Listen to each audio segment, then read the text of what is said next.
into clear focus through the lens of a Judeo-Christian worldview. And now, here is your host, Brannon Howse. Sorry to disappoint you. Welcome to the broadcast on this Friday, March 6, 2026 of Brannon Howse Live. However, I'm Annie Cyrus sitting in for Brannon Howse to close the week, and I will do my best to bring you just as good of a show as Brannon would. During the show, we're going to be joined by Aaron Lavarka from Israel. We're going to also be joined by Daniel Greenfield of Front Page Mag and Barry Newsbaum of American Truth Project. A lot to discuss, lots happening. Of course, we were expecting it, but I wasn't expecting this much, to be honest with you. But we'll get to all of them. Before I do that, though, I need to address something that seemed to have created some confusion. Yesterday on Brannon Howse's radio, I said that there is a chance, there's a rumor, there's a talk that United States of America might arm and train the Kurds, militia Kurds, to play the role of boots on the ground inside Iran for both Israel and America. Then I continued by saying, depending on which militia group we're picking, this might be a very dangerous move, because if we pick the wrong militia group of Kurds, they have ties to MEK and they're going to work for MEK. Apparently, we have received some messages, emails, and comments saying that I was incorrect in that statement. So let me expand to make sure that you do know that I am very correct on that statement. First of all, I never said and never will say all Kurds.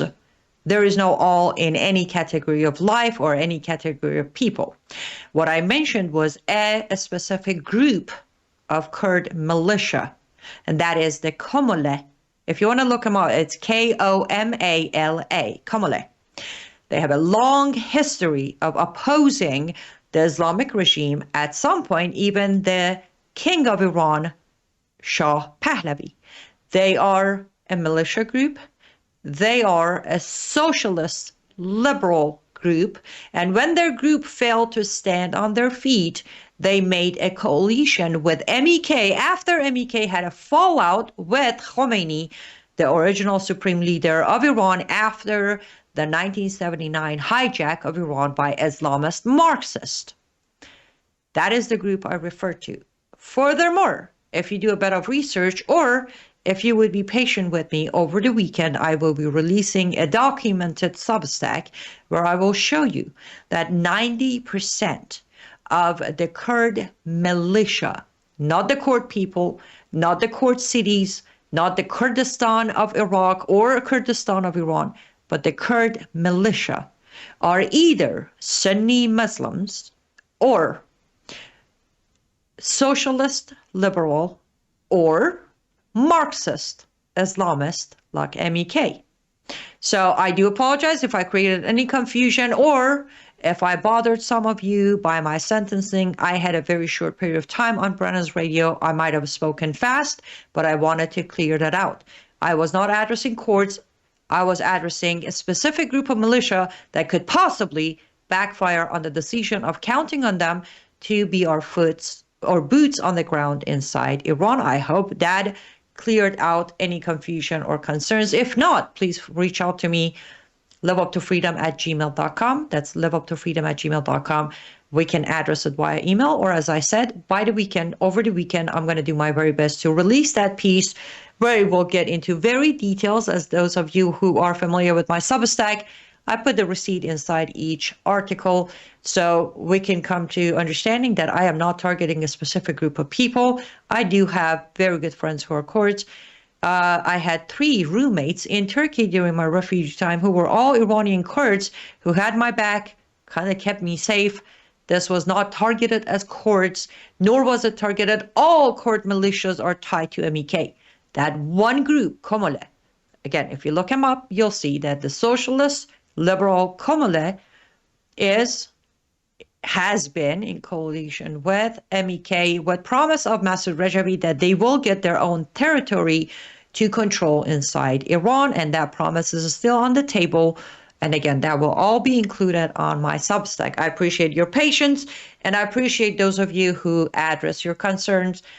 through either Brandon's emails or my own email. Now, let's get to some of the possible not so great news of the day as we come to closing of the 7th day of this war. And to do that, joining me is Aaron Labarco, the Worldview Tube, a reporter from Israel, who comes on all times of day and night, mainly night. I feel so bad every time I bother him to join me at these time of the day and night, but he's such a trooper that he does join us. Hi, Aaron. How you holding up? Hey, Annie. Yeah, doing good, thanks. It's been a tough week, but an exciting week because of some of the incredible things we've seen in such a short time. We've celebrated Purim and the connections. Of course, it's far from over and there's a lot of unknown. And of course, the day after is a huge question mark. But yeah, I'm doing okay. I was in the bomb shelter a couple of times today, but the missiles, the ballistic missiles and the drones, they did a chart from day 1 to day 7, and they're getting less and far less and less and less and less. So that is a good sign, I think. And as our troops, as the American troops are continually pounding and penetrating in, and the latest I've heard actually is that a number of Revolutionary Guard officers are withdrawing. They're turning away from the fight. Did you hear about that? Yes, I did hear about some of the, I shouldn't say some, a bigger than expected number of lower ranking IRGC soldiers who are becoming defectors. They're not necessarily aligning themselves with any other group, but they are announcing that they're walking away. They're putting down their weapons. And here's actually, I'm glad you said that, but here's a question I've been getting, and I have my answer, but I want to know your answer. Do you think that IRGC leaders are going to actually go after these soldiers who are walking away and kill them for us? Well, put it this way. If the IRGC officers are threatening protesters, then you can imagine that they will go after them. I mean, unless you have something behind your question that you know that I don't. But to me, why wouldn't they? You know, I guess if they're walking away, they're not being loyal to the cause. So I would imagine. What do you think? Well, I agree. They will be immediately considered apostates walking away from Islam, not IRGC. But the reason I asked this is when I have started getting the second question was created in my head of what are the chances that, because I know these are lower ranking soldiers of IRGC, but they're still trained with the same group of people. Can you imagine the beauty of potential internal fight where the lower ranking soldiers might kill some of the higher rankings before they walk? Them killing each other would be a pretty good blessing for the circumstances, wouldn't it? It would be amazing, and it actually makes me question. I wonder if there are any moles in the camps. Mm-hmm. I wonder. You never know. I mean, look at we obviously have got internal intelligence, the Mossad, the CIA, but they for sure have got their own people that they recruit as well. So we don't know who they are, and we know that for example, in the Gaza Strip, the son of Hamas and others that they've been on our side, but undercover. Some of them have been caught, but some obviously have got away with it. So who knows? Exactly. As you said perfectly, there's a lot of unknown. But one thing before we get to anything else, earlier today, news broke that a spokesperson for White House, Caroline Leavitt, apparently said that there's a list of names that the U.S. intelligence agencies and the government are looking at to pick the next leader of Iran. You put that next to President Trump's statement of he will pick the leader. I don't have a good feeling about this. What are your thoughts on this new announcement? Well, that is new to me, but before I answer it, I thought I heard an hour or two ago, I read that basically Pahlavi is his name has basically did you it's more definite that he's going to be the one. But in answer to your question, yeah, just when you think that there's like plain sailing, there's a curveball. And this is where, look, the people, these leaders behind the scenes. I mean, for example, remember the 12-day war? What happened? You were more disappointed than we were because you wanted Trump and Bibi and everyone to finish the job. Apparently, Bibi wanted to finish the job, but Trump didn't. I don't know the full story why, but it was disappointed. Okay, a number of months later, we're doing it. We're doing it now. But that opportunity may have slipped away. And again, I don't know the full reason why Trump put his foot on the brakes there. Maybe you know some more. But it's tough when our leaders, when they're doing such a good job and you think, finally, and then all of a sudden, something like this comes where potentially, you say you got a bad feeling. Yeah, it's that kind of statement. We're looking at a number of people. I mean, the people want the monarchy. They want Pahlavi. Why do you need to look further? The only thing I can think of why they're doing that, and I think, was it us that talked about this, or was it Sharham, is that maybe Trump and his administration, knowing very well that it's going to be Pahlavi, they want to distance themselves from that just in case down the future something happens and it comes back to bite. They don't want it to bite them. They want to say, well, we didn't have any say in that. We were looking somewhere. Trump sometimes does that. He leads people up a certain path for a reason. That's my only thought. I mean, who else could they be looking at, Ani? Who? You mentioned the what is it? The K, MEK. The MEK. Yeah, maybe. But it doesn't go with Trump's philosophies. It just doesn't. But why not? Let's address that. I will. They're what? Aren't they? They're Marxist, aren't they? The MEK, they're Marxist. They are Marxist Islamists, yes. Yeah. But after they were removed from the terrorist list in America, thanks to Republican Party, again, the receipt is on my Substack before anybody thinks I'm making things up. The receipt has been there for over 7 weeks now. After they were removed, thanks to Republican Party, some big names such as Rudy Giuliani, Mike Pompeo, and General McInerney, and the rest of them, they were rebranded. They were rebranded as a democracy front for future, for Iran. Yes.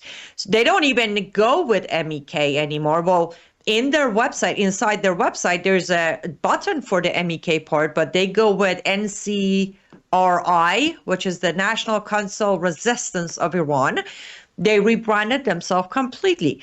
And I mean, no disrespect. However, we all know President Trump isn't the guy who's sitting there reading into history. So if they're represented to President Trump as NCRI, then President Right. Trump is going to look at NCRI. And I want to emphasize, I have said this sentence probably 250,000 times this week, but 144 active sitting Congress members have endorsed MEK's leader, Maryam Rajavi, from February of 2025 until today. That is Wow. 144 Republicans. Wow. Exactly. So I wonder, because when she made that statement, she said, we are looking. I wonder, just a wonder, when Trump said, I will choose, I wonder if he was actually saying that to his Republican Party. Because no? No, let me tell you, when he said, I will choose that, he was in the same sentence, he was referring to the Guardian Council of Iran who picked Mojtaba Khamenei. He literally said, I will pick, and Mojtaba is not someone I will approve of. That was the sentence. He was making it very clear. Now, this is where the secondary layer of concern comes in, Aaron, because let's face it, today as we speak, there has been a dramatic progress in this war. Nobody can question that. If they do, they're either leftists or leftists. Otherwise, nobody can question the progress we have made, the collaboration between Israel and US. But the situation in Iran is not where it can be replaced with a new leadership because the regime is not toppled. So the second concern comes from what I heard on President Trump's, and we played it on my show, the news conference in the Oval Office when he was meeting with, I think, Germany's prime minister, that he said, the question they asked him, what about Crown Prince Pahlavi? Is he one of the names that is being considered? President Trump said he seemed to be a good guy, but we're not thinking about him much. It will be more appropriate if someone from inside who is more popular and moderate to come to power. So the second concern is coming up, wait, are we going to fall for the moderate reformer group? Because as you know, and Brandon's audience, they're very well aware of this information, that Iran has the hardline party of clerics, and then it has the reform moderate. That's how we ended up with Green Movement in 2009. So is that where we're leaning on, where we can end this war? Kind of like what happened in Venezuela, right? We took out Maduro and then gave power to someone worse than Maduro, but someone who said, okay, we'll listen to you for a while. Is this where America is going? Is this where we're going to say, okay, one of the moderates from inside the regime, let's say Mousavi, for example, the man behind Green Movement, you are the new leader, and there is no more supreme leadership, there's no more Velayat Faqih, and you're the new leader, you're going to listen to what we have to say. Because that could match the scenario of few names. Because with MEK, there's just one name. That's Maryam Rajavi. With Crown Prince Pahlavi, there's just one name, Crown Prince Pahlavi. When there's a list of names, we're looking at moderate reformers inside the regime itself. How about that as a thought? Yeah, no, that makes a lot of sense. I still don't understand. Okay, we're talking what you've just said about the moderate. Is Pahlavi really so radical that Trump feels uncomfortable with him? What's his issue? Really, he is radical. No, Crown Prince Pahlavi, as we say in Iranian communities, he is an absolute mirror image of his grandfather, the first Pahlavi king. The man who liberated Iranians from Qajar dynasty, the man who stood in front of Russia, Germany, and United States of America and said no. That is the type of radical Crown Prince Pahlavi is. He has been trained as a child to become the future king, and later as an exiled prince, he has been trained that country first, your people first. So Crown Prince Pahlavi is not gonna be a puppet of anyone, for that matter. He already has a 100-day plan out. If you read the plan, you notice that he already got a plan of his own that focuses on Iran first and nothing else. So that is the problem. That's where he becomes a problem for policy of Western countries. So that makes a lot of sense. because if his policies aren't in line with Trump's, then Trump, what I'm trying to say, but I don't want to say, is Trump won't allow that to happen. Exactly. No, feel free to say it. But here's the biggest, this is where the light bulb is going to go off for you. The very first step of the foreign policy by Crown Prince Pahlavi, the very first foreign policy action is to recognize Israel immediately. Do you understand? Yeah, but do you understand what a huge hit the Western countries are going to take with that when it comes to their weapon industry? Who wants that? With the Iran back to recognizing Israel, making history again, repeating history, because Iran was the first country in 1950, March, nonetheless, the month of March of 1950, to recognize Israel as the first country in the region. Crown Prince Pahlavi is trying to repeat the same history. But when that happened, the same issues started because about 80% of wars against Israel stopped. He's going to stop those again. He will never agree to have alliance between Iran and Qatar. No way. Just like his grandfather and his father didn't. So that part of the collapse of Western control over the region is one of the main reasons that not just Trump, but majority of European, yes, he does have endorsement from 17 European countries, but none of the major ones. Right. But then we stand on the next question, because we all know publicly Israel has endorsed Crown Prince Pahlavi. He was invited on an official government invitation in 2023 where he visited Israel. He had a meeting with Benjamin Netanyahu, rest of the government. They had dinner. They visited, different areas. This is where the conflict comes in. On my show today, we discussed this with Barry Nussbaum and Hedi Amir Ahmedi, that this is going to be the first time in the region that there's a country that Israel and America have two different candidates in mind to take the future in their hands. My bet is that, and Barry agrees, that Israel is not going to agree to anyone except Crown Prince Pahlavi, because again, Israel knows the difference. They know what that means for them. So they're not going to agree to anyone except Crown Prince Pahlavi. Trump administration is not going to agree to Crown Prince Pahlavi. What do you think that's going to create between U.S. and Israel? Yeah. Knowing how committed Israel is to ending this war. Right. Well, that leads me to be thinking of a guest in our country just before the war broke out, and that was the Prime Minister of India. And do you see India in this picture for the future? Because what I've been reading is, especially at the beginning of the war after October the 7th, who was the president? It wasn't Trump, it was Biden.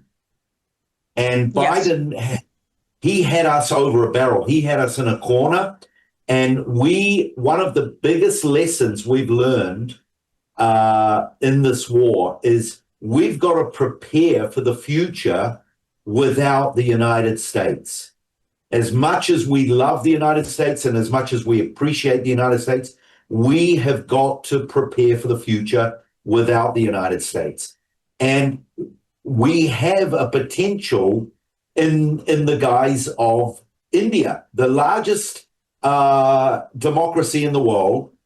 And I just wonder, what the relationship between Iran and India will be, whether India will be an ally of Iran. They're on the same border, correct? Yes. Yeah. So it's very difficult to judge the relations now because the last 47 years has been an Islamic regime. But I just wonder whether, because I know Israel have got big plans in regard to India. And there is a a program on the table. It's called the Peace Highway, and it's supposed to be from India to Europe, bypassing Russia, bypassing China. And so trade is going to be massive there. And even Saudi Arabia will be involved in that as well. So where do you think Iran will be in regard to the Abraham Peace Accords, Ani? Do you think that they will get on board? Well, let me address the India thing. Before our audience say, you don't know your map. I always say India share a border with Iran because Pakistan doesn't exist. Pakistan is India. Just for the record. Yes, if you look at the modern map, it says Iran, Pakistan, then India, but Pakistan belongs to India. Pakistan was taken away from India by force of Western countries because they didn't want to stand up to Islam. So they cut that piece of India out and gave it to the people that call themselves Pakistanis today. So sometimes I remember I need to explain why I say what I say. So that being said, India will absolutely be an ally of Iran. Again, reasons. During Pahlavi dynasty, they were allies. Not just they were allies, but actually the situation was great. The economic cooperation was strong and great. Also, historically, just like our historical ties to Israel, we have those to India. The first time Muslim Arabs invaded Iran, majority of Zoroastrians were able to escape to India, and India gave them safe haven. To this day, a lot of Iranians, third, fourth generation Indian now, are still Zoroastrian Persians inside India. So yes, there's a historical tie there, culturally pretty close. So yes, India will be an ally, especially because India knows under a Pahlavi ruling of either monarch or republic or democracy, whatever it might be, India will gain their power. India is not going to have to deal with Russia, China, United States of America, and UK forced to put up with Pakistan. Pakistan is a tiny land between India and Iran. Can you imagine what's going to happen to Pakistan if they make one wrong move? Yeah. Exactly. Yeah. But Western countries don't like that idea either, Aaron. Would they? No. They have allowed Pakistan to build over 170 nuclear weapons. Western countries are going to have to pay the consequences for that. Yeah. I love what you said about Israel. I think one of the reasons Israel is thinking of a future without America, not because they don't want America to exist, but because, again, historically, they can imagine when they help put Crown Prince Pahlavi in power as a leader inside Iran, within 2 years, they will have their close neighbor, the strongest ally, right there. They won't need to follow the handcuffs put on them depending on who's in the White House of America anymore. Because genuinely, it's not even that long ago. You look at 50, 55, 60 years ago of Israel and Iran, they were not relying on America much. They weren't. Right. They started relying on America heavily because of the Islamic Revolution. So all of this makes sense. And my biggest concern is of this conflict. I said it on my show that I know Israel will win this one. They will win it because I think even you yourself as an Israeli citizen, you guys have reached your limit. And when there is a possibility of a proper replacement that's going to not just change the life of Iranians, but also the entire region, why would you not fight for it? Yeah, exactly. Yeah, there's so much going on. Hang on, there's sirens going off. Do you need to run? I don't need to run because it's a little bit in the distance, so it's okay. Because we've got the Abraham Council that we've got that to look forward to. That hasn't even really. That's taken a little bit of a pause for now because of the war. But I don't necessarily see Iran joining that. What are your thoughts? Crown Prince Pahlavi has been very clear since January 2025, January 20th, 2025, when he wrote his congratulations and, all that 9-yard letter on inauguration of President Trump, he very clearly said you have a chance to go above and beyond Abraham Accords and start your Cyrus Accord. Wow. So that's what his goal is. And for our audience, just in case if you don't know what he's talking about, Cyrus is referring to Cyrus the Great, the man who not just freed the Jews in Babylon, also gave them the trophies of the gold trophies of that war to be able to build their temple. So Cyrus Accord translation is when the alliance between Iran and Israel is strong enough that none of the enemies would even dare step in. They can join the accord or they can sit quietly, again, just like they did during the 2 Pahlavi kings.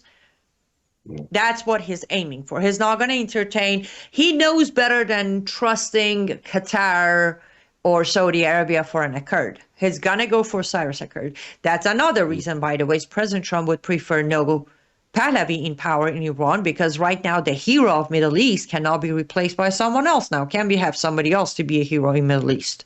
We need Trump to stay the hero. And I'm not saying that as bashing him. It's the fact on the table. He has said it many times. They treat him like a king. They owe him everything they got. So Crown Prince Pahlavi can very much be a competition in Middle East and the region and Central Asia, because he's going to follow. He has modernized his grandfather's plan, basically. He has modernized the original plan that turned Iran from the Qajar dynasty of control by Russia, communist and Islamist, into what was called mini America in the Middle East. That is what's going to be repeating itself if United States of America would endorse. So I disagree with, if it was said on Sharon's show, I disagree that they're trying to distance themselves so if something goes wrong, they're safe. No, they're distancing themselves because they know this one is gonna take away from the one and only America dramatically. And why wouldn't America want that? Why wouldn't? Is it oil? Is it money? What's why? To me, that's the answer. Money, oil. America wants something out of it. But what are your thoughts? Why can't America, instead of make the mistakes of the past when they've helped regimes take over, why don't they just say, let's let the people decide? Let me ask you a question. Do you really think all of those were mistakes? I don't know enough. It's not my field of expertise. The history of American takeovers, I really don't know enough. Looking back, yes, I do, but maybe you know something I don't. Well, it's that thing. As you know, I don't have kids. But I have heard from many parents that, you raise your kid and when they leave the nest, you feel that emptiness. You don't know who you are anymore. You need to refine yourself because you were either a father or mother for a long time. And that is exactly what America is. I have said it in good ways and funny ways many times. Can we stop being everybody's grandpa? You don't become the first world country unless a third world country exists, correct? Correct. We can't all be first world country. We can't all be everybody's grandpa. We can be the country everybody calls if there is another grandpa in the Middle East. That's politics, the dirty side of politics. We destroy nations to stay the grandpa. I mean, we know parents who actually sabotage their kids' future so they can keep them in their basement. Yeah. That's what America has done for a long, not from day one, but for a long time. That's why I say these weren't all mistakes. A lot of them were planned. For example, giving Pakistan a name and a country was planned. It was planned. What happened in Afghanistan for 20 years was not a mistake. It wasn't. That was making sure, again, the region is always in need of us and we are always in need of their chaos. It's very dangerous for Western countries, specifically US, UK, and France, to have the Middle East and Central Asia to go back to the peacetime. Don't worry about all the peace talk. Historically, we had a peacetime in Middle East, and we can't let that happen again, because all the power, all the big guys, all the tough guys, all the top dogs won't be that anymore. And unfortunately, that's how politics work. So it's almost like what you're saying. It's like it's almost like planned so that nations become codependent. Exactly. Yeah. And that's exactly, I mean, again, look, I'm not saying Israel, well, no, I am saying that the pressure that has been put on Israel is solely based on the fact that Israel has no allies in the region. So they have to count on these countries, right? Right. In return, a lot of, you got to do the ceasefire. You have to sign this. You have to do this still. You have to do that. That is going to be gone. And again, unfortunately, this isn't something they have to imagine. They have witnessed it happen. I wrote a Substack on it saying that we don't need to imagine a great Iran. We've seen it. So that makes it even more dangerous, because it's not a risk or a gamble anymore. It's guaranteed. Right. Yeah. So I do want to ask you the last question, because we got to let you go. You need some sleep. So do I. And also we got to get to our next guest. But in closing, your guess, I know there's no certainty, but your guess, do you think there is any potential possibility that Bibi might agree to either a ceasefire after replacement of leader with some moderate, or do you think this time Bibi is done with it all, and even if he has to go solo, he'll continue? I think the answer to that would depend on how much damage we do to the IRGC. And by the progress of the last week, the infrastructure, that's the key. We have been destroying the infrastructure, the launch pads, the communication systems, the radar systems, the defense systems. This is crucial. I don't think we've really tapped into the subterranean under the ground yet. I think that it will come next, but who knows what's going to happen before. Maybe there will be more of a mutiny where a lot more soldiers will see the handwriting on the wall, and they will either defect or they'll just run away from the battle. So so put it this way. If Bibi sees that the damage is enough, and that the new leadership has the backing of the military, whatever military that will be, he's going to have to assess that. He's going to have to assess the clear and present danger, so to speak. Mm-hmm. So if he feels secure, if he feels that that's okay, then there's very good chance that he will stop. It all depends, at what point the new leadership is put into place. And I would imagine that that the two go hand in hand. That first we've got to topple the existing leadership. Once that is over, then you've got that vacuum, and then that's the time, I think, that they choose the new leader to step up. And it could go either way. It could go either way, depending on as I say, on the damage control and the assessment. So, but the sooner it comes, the better. That's for sure. Yes, it does. Well, as always, I am so appreciative of you, your commitment. I know all times you join me, Brannon, the radio, so we're grateful for you. Keep on staying safe, and I have a feeling over the weekend I might just call you again for joining me.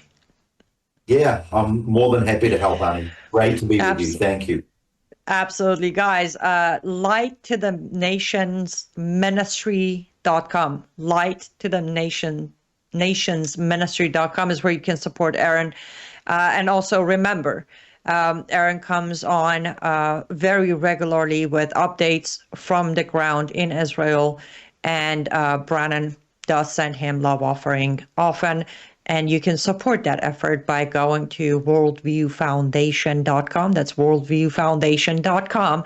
Make a tax-deductible donation to Brannon's ministry so he can continue sending love offering to Aaron, who, as I just said, has been at it night and time between sirens and missiles. He is joining us to give us information and be our voice from Israel. worldviewfoundation.com.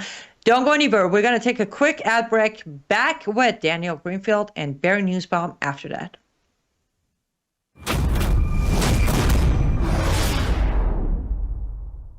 News is moving faster than ever, and so are we. Worldview Tube brings you 24/7 live stream coverage and now real-time alerts when it matters most. Once you have the Worldview Tube app installed, exit the app and navigate your way to Settings. In Settings, locate the tab labeled Notifications. Select the Notifications tab. Scroll down until you locate the Worldview Tube app icon. Select the tab, and here you can turn on and customize your notification experience for the Worldview Tube app. News doesn't wait, and neither should you. Turn on push notifications to stay informed. Every headline as it happens.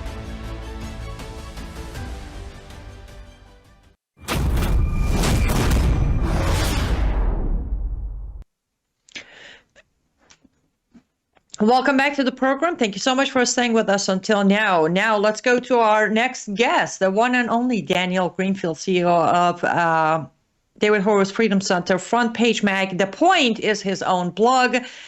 His my go-to when I want to know what's exactly happening with the propaganda on the media against Israel. Daniel, welcome to the program. Thanks again. It's good to be back. It is always good to talk to you. I've been wanting to talk to you all week, but conflict of a schedule didn't allow it until now. So let's dive right into, because I know you need to leave us in about 20 minutes. From the beginning, your thoughts on the strike against Iran by Israel and then United States of America joining. What do you think of the last 7 days?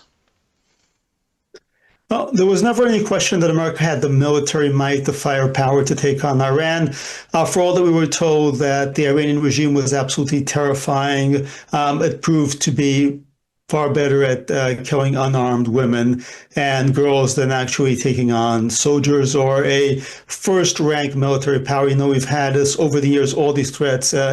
From the regime, if America strikes us, we will destroy it. If Israel strikes us, we will destroy it. It will be the absolute end and all that, raising the red flag of revenge.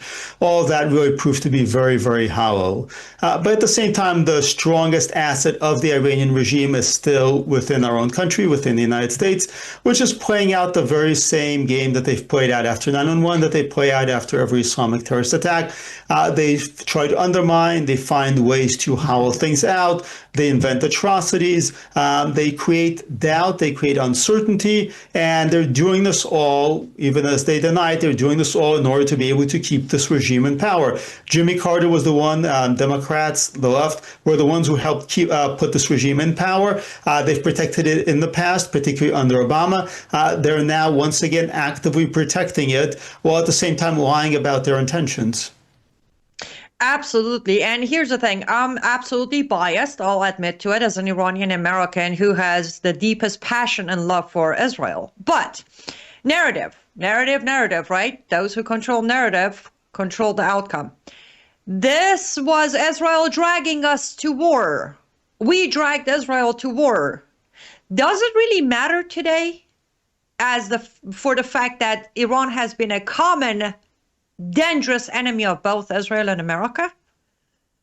The Islamic regime dragged us to war. They dragged us to war 47 years ago when they attacked our embassy, took our people hostage. They've been dragging us to war ever since with repeated attacks over and over again. I've estimated about 869 American military personnel were killed by Iran through the actions of Iran over the years. They've continued killing us. Joe Biden, who was absolutely the Iran lobby's man, they were backing him all the way back about 20 years ago. They intervened in the last election, the previous election before that, to help Biden win. They did everything possible, and Biden did everything possible for Iran. Nevertheless, Iran continued attacking American troops. They killed 3 American troops in the Tower 22 attack in Jordan. So doing nothing, appeasing Iran, none of those things has actually worked. None of those things has actually meant that Iran would not attack us, just the opposite. Iran has been dragging us to war all this time, and it's about time we fought back. Exactly. Amen. Agreed. See, this is one of many reasons I love discussing things with you, because you get it. Now, let's come to the achievement. Again, we expected this from the left. They always hate it when we're winning, when we're doing the right thing, when we're securing our country. But even some of the conservative outlets are now coming out with complaints and, negativity. But I feel like in only 7 days between U.S. and Israel, we have taken out a good 70% of regime's stability inside Iran. I'm not talking about IRGC, but the regime itself. What is your guesstimate or understanding of those who are crying a never-ending war on the table? I mean, there's 2 things going on there. First of all, is a bunch of these people are not remotely conservatives, nor are they MAGA. They're Tucker Carlsonites. They're people who have been enthralled to foreign political interests, to foreign financial interests. They're being incentivized to do this. Shall we say these people do not like the United States? They have nothing good to say about the United States. These are not patriots who are saying we are very tired of another Middle Eastern war. I mean, there are patriots who are saying that, but a lot of these people, if you listen to them, like Tucker Carlson, they do not have one single good thing to say about America, ever. They have good things to say about all of America's enemies, though, and, there's a word for people like that. We know what that word is when we apply it to the left, but when it comes to people who were on Fox News, like, let's say, Tucker Carlson and Megyn Kelly, they've developed this kind of seeming credibility, and they're cashing that in, shall we say. There are other people who are legitimately, concerned. Why are we fighting yet another war? They think that this is the Iraq war over again. It's not, but at the same time, those concerns are understandable. It's understandable if you look back at the Iraq war and you're hearing some of the same rhetoric now. At the same time, there are fundamental differences, one of which is that President Trump is not intending to actually deploy any kind of ground troops. This is not a regime change, nation building thing. Also, the Persian people and the Arab people are also very, very different. They're different culturally, they're different historically. It may not be as obvious, if you've never been to the region. If you're not familiar with the region, it's just as a lot of people say, another Middle Eastern country. But we are talking about the people with an ancient culture and civilization, one that is quite capable of self-governing, that was quite capable of self-governing until various jihadists with backing from the Western left took it over. And all that's being talked about when we say regime change is not, we're going to teach people how to practice democracy. We're just removing a Islamic terrorist group, a local version of ISIS that has taken over a great country and a great civilization and ruled through sheer terror. Absolutely agreed. And now, of course, there is a lot of words coming out of the White House from President Trump himself or Pete Hegseth or other officials. There is a drop of word of possible boots on the ground. It hasn't been clear if it's going to be IDF, it's going to be American soldiers, it might be Kurds who might be armed, but that has rattled the boat for many Americans and Iranians, both. My point of view is, if that is what it takes, considering what you just said, knowing that my fellow Iranians are not going to kill American soldiers or Israeli soldiers for that matter, I think at this point, what comes next, including boots on the ground, can be a huge factor in one, future of Iran, future of the region, and also coming up here on midterm election. What are your thoughts on it? I am very skeptical that we're actually going to deploy in any significant numbers into Iran. I've heard this talk. I am very skeptical about it. If we do any kind of boots on the ground, it's going to be a few special forces operations similar to what happened in Venezuela when we took out Maduro. I don't think there's any appetite, and I think this administration has no interest in any kind of serious, boots on the ground military intervention. And frankly, I don't think that it's necessarily needed anyway. The IDF is certainly not going to do anything beyond what they've done before, which is also special forces operations targeted at very specific regime figures. Again, I don't see any of that happening. I mean, there may be some scenario where there's some kind of peacekeeping force after the regime falls, but even that, I think, is extremely unlikely. I think the people in the Trump administration are putting this out there to rattle the regime, to convince people associated with the regime that it's time to cut their losses. I don't think it's happening, but of course, I could be wrong. I've been wrong plenty of times, and President Trump certainly behaves in ways that can be unprecedented. My own guess would be that this is not something that's actually happening. Agreed, but bottom line is, even if it comes down to it, to, as you said, to just few on-the-ground operations to take place, I feel like this has to end. And again, I admit that I'm biased, but even if I put my bias aside, this time around, this operation needs to go to finish line. Otherwise, the backlash here inside America could be more than what President Trump and his administration could handle. Or am I just making things up in my head? I think Trump is not, despite his statements, really planning for a long-term war, especially with the midterms coming up. I think this is going to be a limited intervention. Again, I could be completely wrong. Hopefully, there will be enough to topple the regime. No, I think we need to get serious about toppling the regime because, yes, when we leave it alone and then we come back, things get worse. They get worse inside Iran. They get worse outside Iran.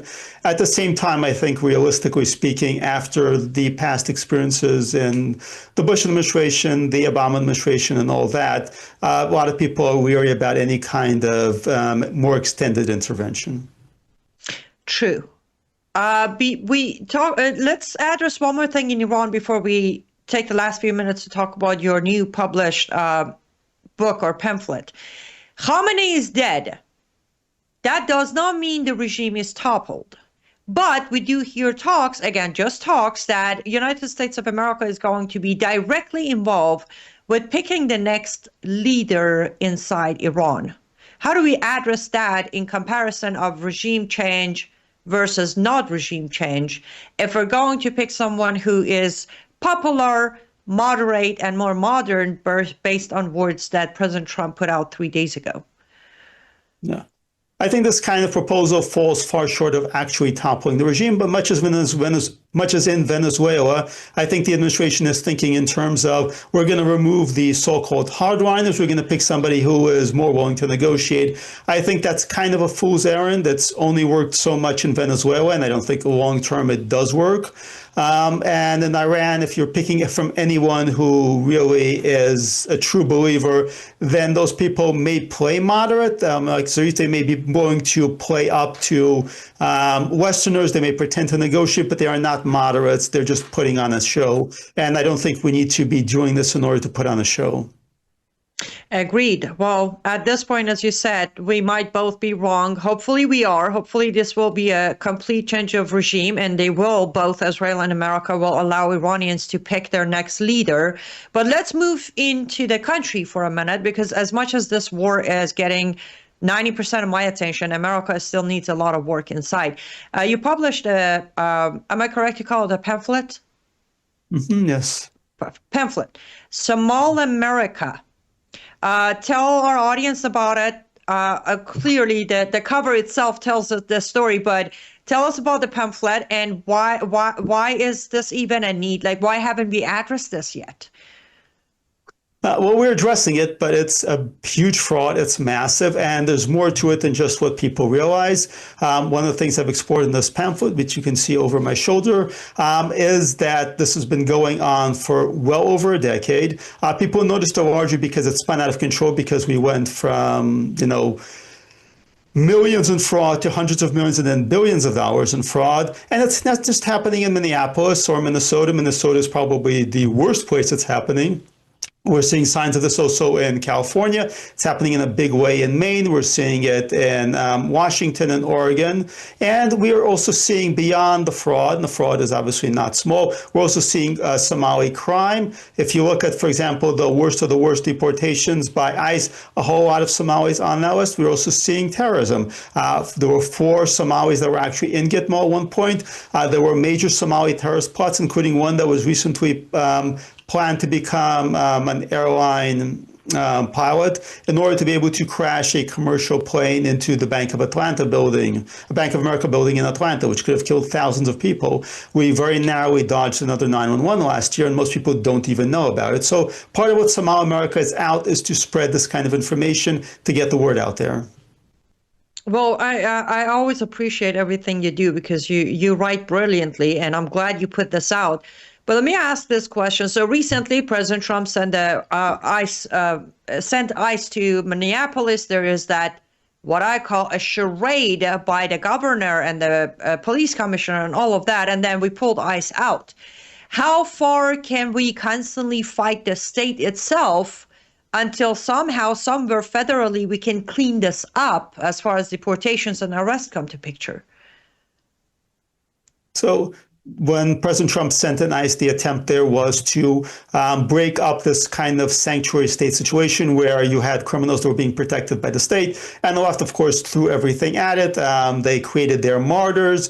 They violently assaulted ICE personnel in order to prevent this from continuing, in order to protect their sanctuary state. And despite sanctuary, they were protecting largely criminals, despite what people tend to hear in the media.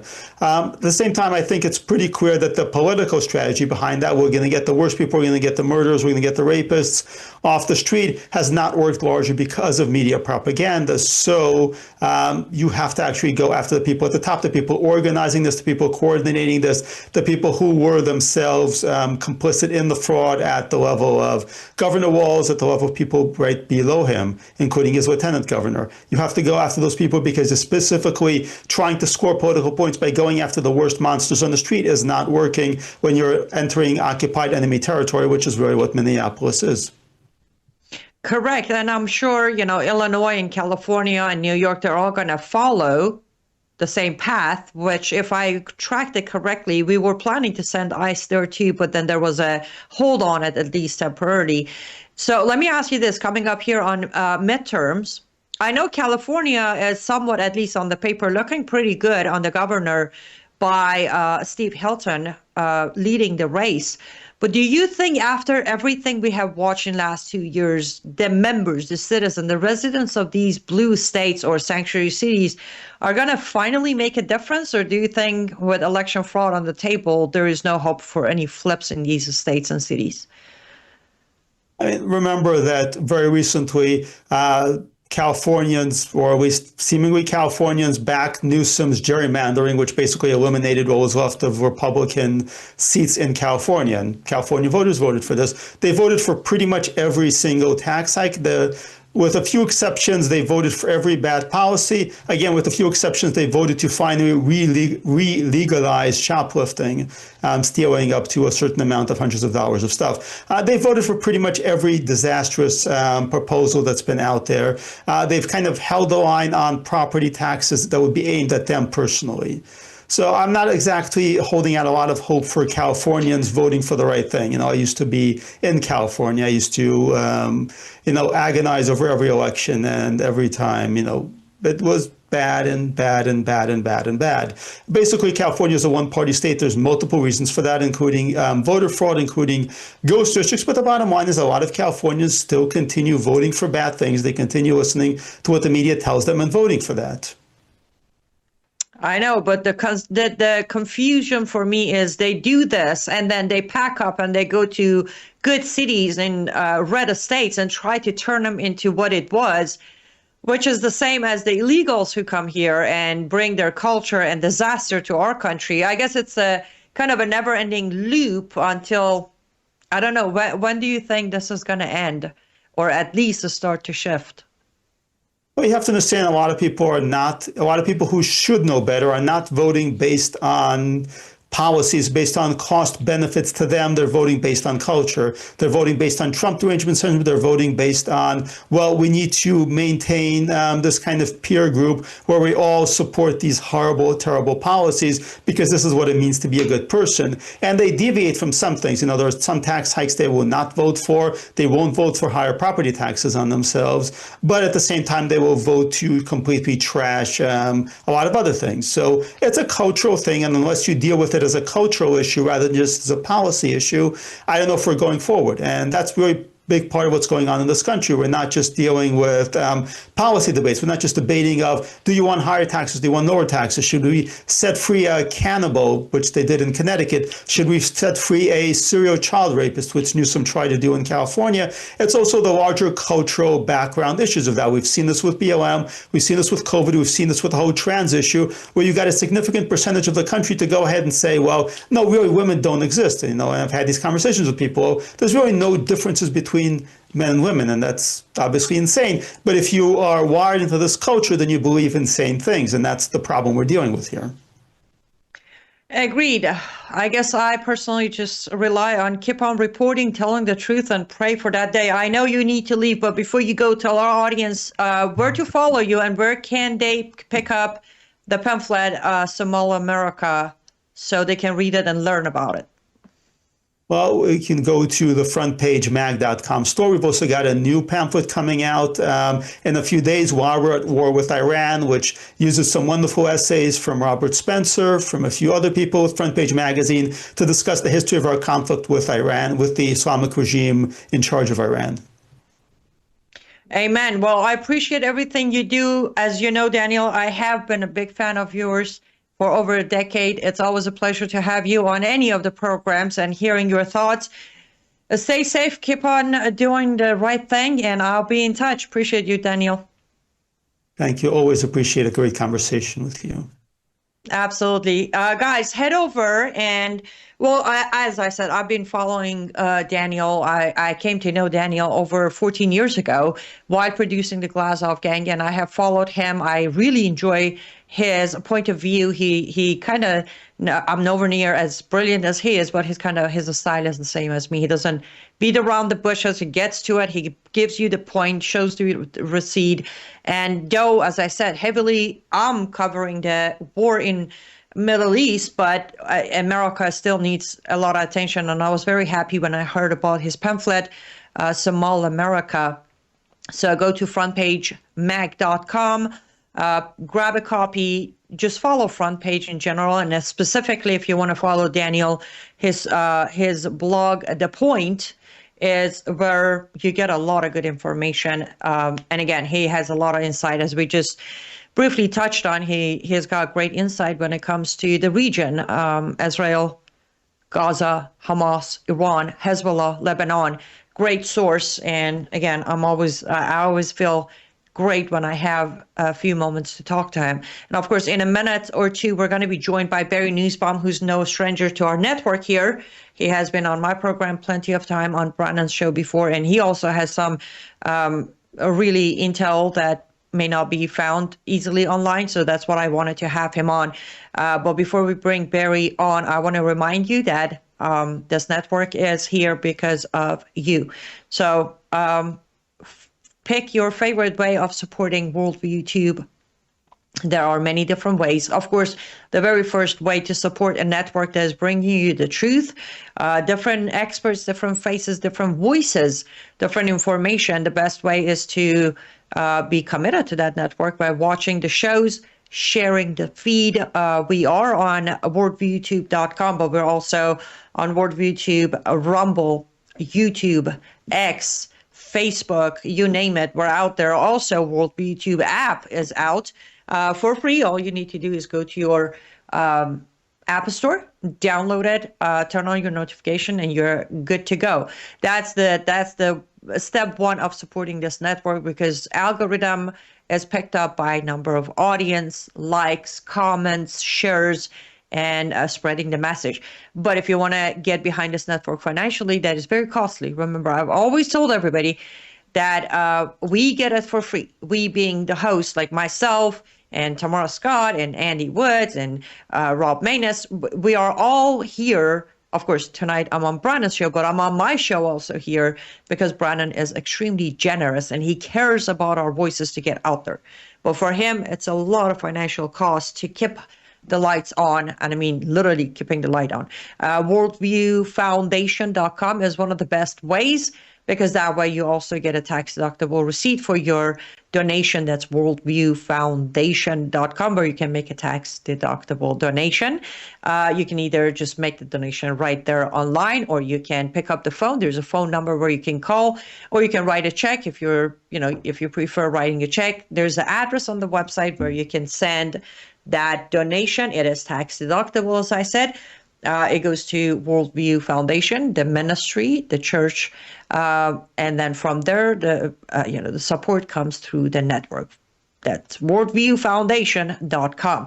Perfect. Let's go ahead and bring on Barry Nussbaum, the founder of American Truth Project, great friend of mine for over a decade now. I feel old, but that's all right.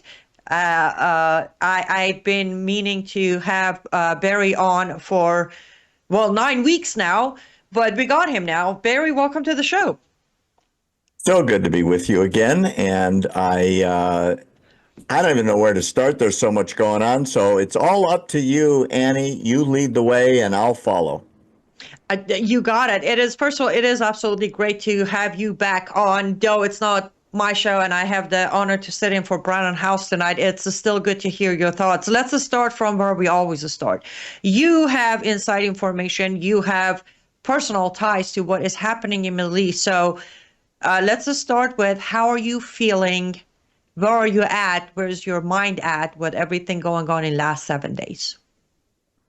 It's an extraordinary change in the world that we are experiencing. I am so thrilled for a number of countries, starting first with the 90 million people who have lived for 47 years under a horribly Nazi-like regime. The joy in the streets, the joy from the balconies, from inside of Iran, and from the Iranians who have escaped the dreaded mullahs and are in the diaspora around the world, there's literally unanimous gratitude to the military might of the United States combined with the IDF. The idea that their liberation is at hand is something that the whole world should be celebrating. Sadly, the whole world is not celebrating, but the people that understand what has gone on there and have a human side that is active are universally grateful to the leadership of Donald Trump. Yes, and I'm going to add this because I've been on it. Like from day one, I say that equally, when you watch the video of Iranian people inside Iran or outside of Iran, you hear Bibi's name and Trump's name at the same time. This is what the proudest moment as an Iranian, as a proud American, and with the deepest love for Israel.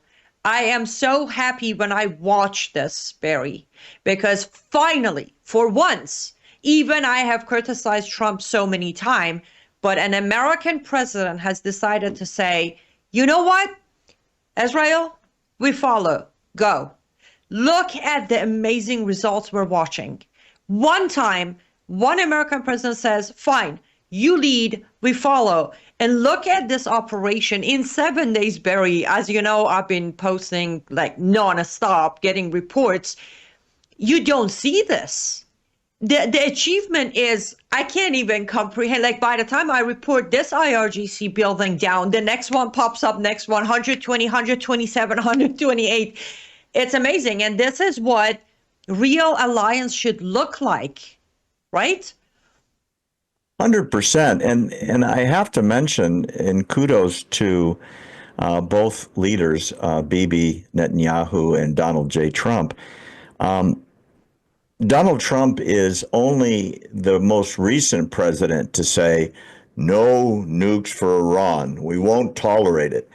But it was lip service going all the way back to Bill Clinton and George Bush and Barack Obama and Joe Biden. They did nothing. In fact, they literally, and I speak specifically about Biden, obviously, and Obama, they facilitated the nuclear weapons development by dumping trainloads. I shouldn't say trainloads. Those were aircraft full of cash, and it was given to them, and it had the same effect of what Clinton did with the North Koreans. We're going to give you relief. We're going to release your money. We're going to release for sanctions, and you promise to be nice to the world, and don't promise to destroy us anymore, and don't chant death to Israel in the United States anymore, and stop attacking your neighbors, and stop facilitating worldwide terror networks. And you can't negotiate with insane Nazi-like people that are apocalyptic, that believe that the only true God is the one they follow, and everyone else needs to be subjugated and or destroyed. Donald Trump has well, as they say in Spanish, the cojones to do something about it, and he finally did. And that's why I've done a number of videos on this, Annie, and obviously you speak Farsi. The songs and the chants of Iran are all about Bibi June, which in Farsi is Bibi our beloved. It's the most popular song in Iran. They chant it by the millions in the streets. They are so grateful. Bibi could run for prime minister of Iran and would be more popular there than in Israel or the United States. And Donald Trump is going to have 50-foot statues built of him when this is all over, because they're being freed from possibly the most repressive regime on the planet. Yes, absolutely. And yes, the BB June is definitely the popular. There are so many chants. And let's go here. Let's use this transition. It is so bad. The level of Iranians inside Iran support for Bibi and Trump has got so bad for the regime that yesterday, one of the heads of IRGC goes on air live on IRIB. He looks at the camera. He requests a solo shot close-up. He looks at the camera with his little chafiyeh, the Palestinian scarf around his neck, and said to the parents inside Iran, we don't want to kill your kids, but if any of them raise their voice in support of Bibi or Trump, we have issued a shoot-to-kill order. This is where they're at, right? And now I want to use this very simple video. We don't see it on American reporting. Of course, we don't want to fit the narrative, right? Iranians are desperate. They're crying. They're dying. They don't want war. But you look at that one video and you come to question every single one of existing outlets. And I repeat, this includes the conservative media, like many that are being watched. Why is it so hard? Why is it so hard for once for American media, all of them, majority of them, 90% of them, to release this video and say the Iranian people are grateful for Israel and America? I think it's three letters: TDS, Trump derangement syndrome. People were making the joke after the State of the Union, and Trump was introducing Medal of Honor winners and people that had survived this and that, American heroes, and the Democrats wouldn't even stand up for Medal of Honor winners, who are the greatest, who sacrificed for the country. And there was a meme going around that if at the conclusion, if Donald Trump had introduced Jesus Christ into the House of the Congress as his personal guest and honoree, half of the Congress would have stood and cheered. We know which half. And half of the Congress would have sat there with their arms crossed, holding up signs like terror and you're a gangster and so on. There is nothing, and I mean literally nothing, Trump can do to please that half of the country. Now, that doesn't mean the country as a whole. I'm talking about the people in Congress and their stooges in the media. CNN actually ran a story yesterday that I put out that says that they compared the presidencies of Trump, Bush, George W. Bush, and Barack Obama at the exact same time in their second term. Trump is way more popular than both of those presidents. But you don't see these stories out there because the mainstream media hates Donald Trump, whether it's the nightly news or the nightly comedians. And you're right, Annie, these stories about BB June or the delirium in the streets ought to be reported. And I saw this guy on the news saying, we don't want to have to, but we will slaughter your children for exercising free speech. We will slaughter your children. This is so much like the Nazis, where they had complete control over the bodies and minds of the Germans, and they destroyed Germany along with the Allies. And the Germans couldn't resist because by the time the Americans and English and French and Russians got there, there was virtually nothing left. The difference here, I think, is there's not going to be a ground invasion. It's certainly not by Americans or Israelis of any consequence. The Kurds may do something about it, but they're indigenous Iranian peoples, or at least tribally related, and they may be the ground troops that facilitate the final overthrow so that the shoot to kill orders never get carried out. I mean, we don't know how many have died because the satellites were shut down. China blocked Elon Musk's Starlink system. The satellite that runs the Iranian internet was shut down. The count is 30 to 35,000 that could be confirmed, and some people are saying as many as 100,000 Iranians were killed, slaughtered in the streets by the IRGC, by the Basij, and everybody else. And it's not reported news. Nobody cares. Yes, as Tom Del Boccaro put out a post, I want to say, I don't know, yesterday or so, he said, if the left media and the current Democrat Party existed in 1941, Hitler would have won the war. Because that's what we're witnessing. When I saw some of the reports, such as New York Times and the rest of them, day after Khamenei was killed, I just couldn't. I'm like, you have got to. Are you making a hero out of this guy again? They did. He had a friend. They said he has a friendly smile and a nice beard, and he likes classic literature.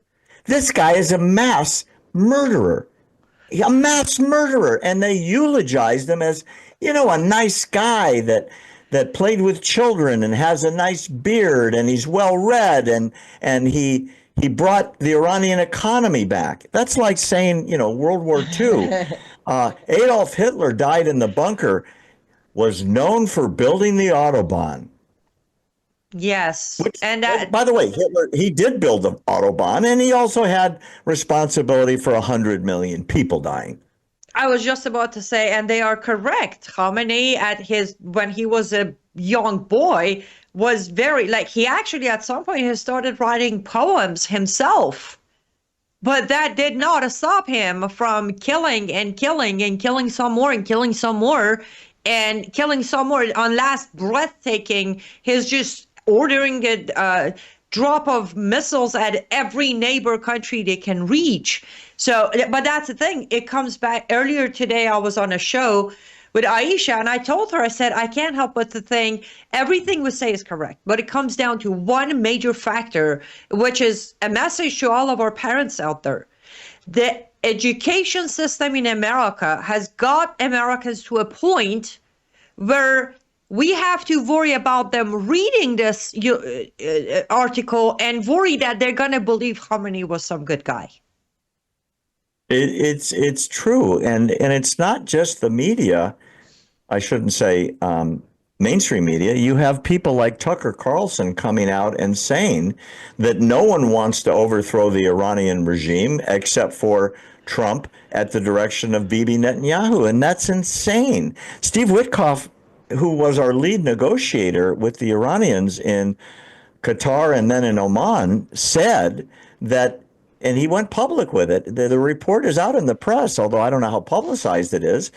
He said on the first day of the negotiations, the Iranian representatives were bragging. They had enough enriched uranium hidden away in the mountains to build as many as 11 nuclear bombs that they could have ready within a week. That's when the negotiations started. And with the ballistic missile delivery capacity they have, they could hit all of Europe, all the way to Great Britain, obviously everybody in the Middle East, and supposedly China has been negotiating a contract to deliver the hypersonic ballistic missile technology that would allow an Iranian missile to reach the east coast of the United States with a nuclear bomb on top. The idea that this didn't concern the American homeland and had nothing to do with preserving security and the survival of America is insane. And yet you have people like Tucker Carlson making up stories to embarrass the president, embarrass the American military, and demonize Israel. Thank God Israel has as much intelligence inside of Iran as they do, or probably America wouldn't even have known how bad it was. Exactly, and that's the thing. You say Tucker, I'll go even a step further. I talked about this on Brannon's show or radio a few days ago. Here's where things get worse. Newsmax, OANN, by show of Matt Gaetz, Real America Voices, I think, called Steve Bannon's channel. They are Fox News. They are killing themselves promoting and endorsing MEK as the future of Iran. I'm like, I'm sorry, what? Newsmax? OANN? You see, that's why I say it's not just the left, it's not just the mainstream. The conservative alternative media has joined the narrative that should never be spreading. And I want to be very clear, Barry, we both know it's impossible. The whole world can gather to try to get MEK to be in power in Iran, and Iranians are not going to let it happen.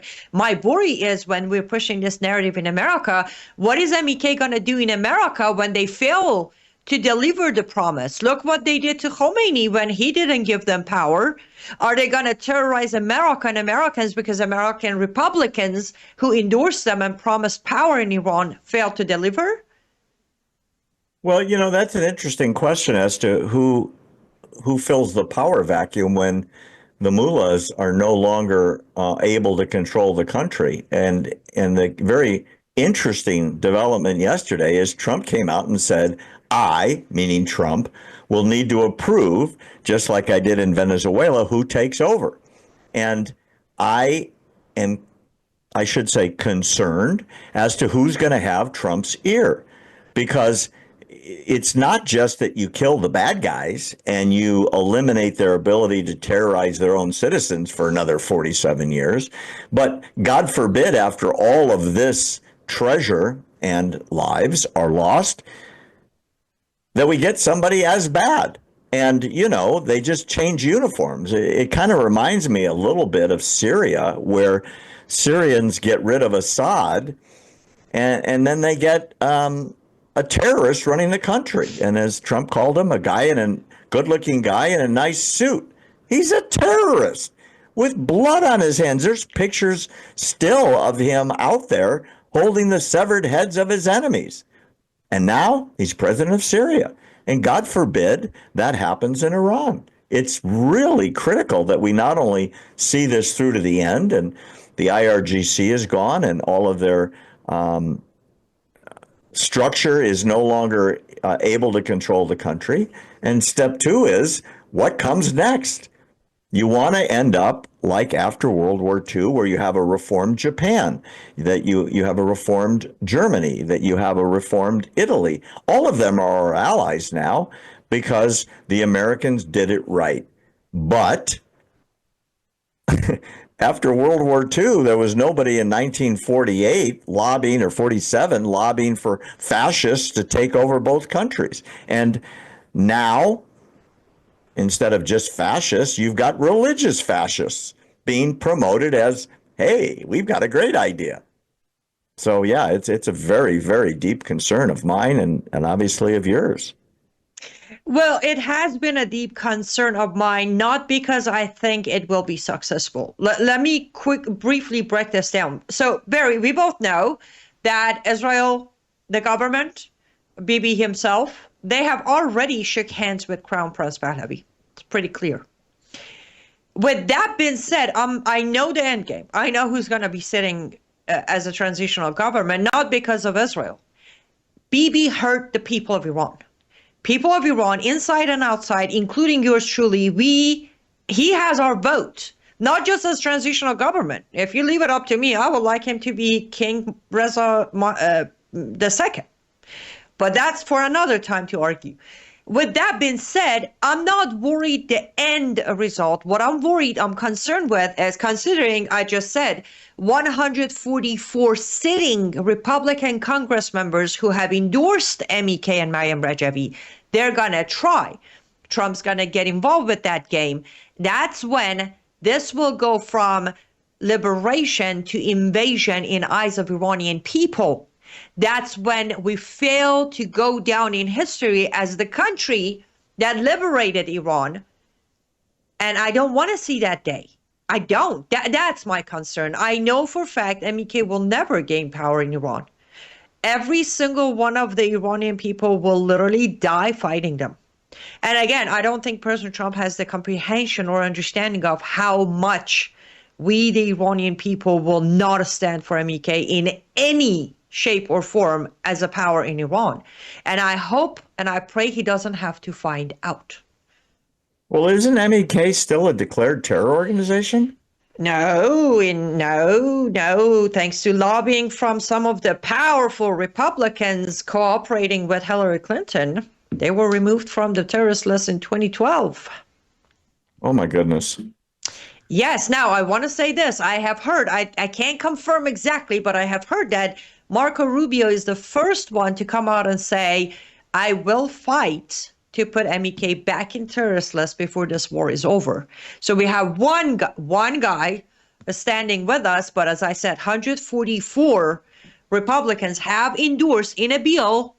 They have endorsed Maryam Rajavi, and majority of conservative outlets such as Newsmax, ONN, Blaze TV. Yesterday, Blaze actually had an article with the free Iran starts with women with the Maryam Rajavi picture. I'm like, no, you got that all wrong. All of it wrong. So it's going to be a battle, but they're not in terrorist lists as of today. Hopefully we can push them back in. But in 2012, they were removed from terrorist list. And with that note, we are coming to an end of our segment here on Brown House Live. But before we go, Barry, I know you've been covering this extensively, and I want our audience to go and catch up with your reporting, with your analysis, commentary, all of that. So where do they go, and how do they get all of your clips and videos? Well, thanks for the opportunity. Anyone that's out there that wants to have our perspective from America's side, understanding our connection to the region and our best ally in the world, Israel, it's very simple. Go to findbarry.com. Findbarry.com will take you to our website. You can sign up for all of our content absolutely free. And as Annie knows, we put out a lot of it, and we're very, very supportive of that relationship. Findbarry.com, sign up for free. You'll get all of our videos and weekly mailers in your mailbox, and you'll never pay for any of the content. And we hope to see you there. Yes, and here's what I have to always help all of my good friends of yours, including Barry Nussbaum and Brandon House. Findberry.com will take you to American Truth Project, which is a nonprofit organization. That means you can make a tax-deductible donation and support their efforts because they're putting all of their information out for free. So I will encourage you to go to findberry.com, subscribe for free to their newsletter, get all of their videos, but also make a contribution that is tax-deductible so Barry can continue doing what he's doing. And I'm telling you, genuinely, he does have inside information. He's very humble. He won't brag about it, but he does have inside information that you won't find anywhere else. Barry, you stay safe, stay strong. I'll be in touch. I appreciate you as always. So good to be with you. All my love and support. Absolutely. To our audience, this was the last night of me sitting in for Brandon House for now. He'll be back Monday to usual programming. Keep him in your prayers as he recovers from the back issue, and hopefully he comes back strong. And it has been an honor to sit here for 2 nights this week.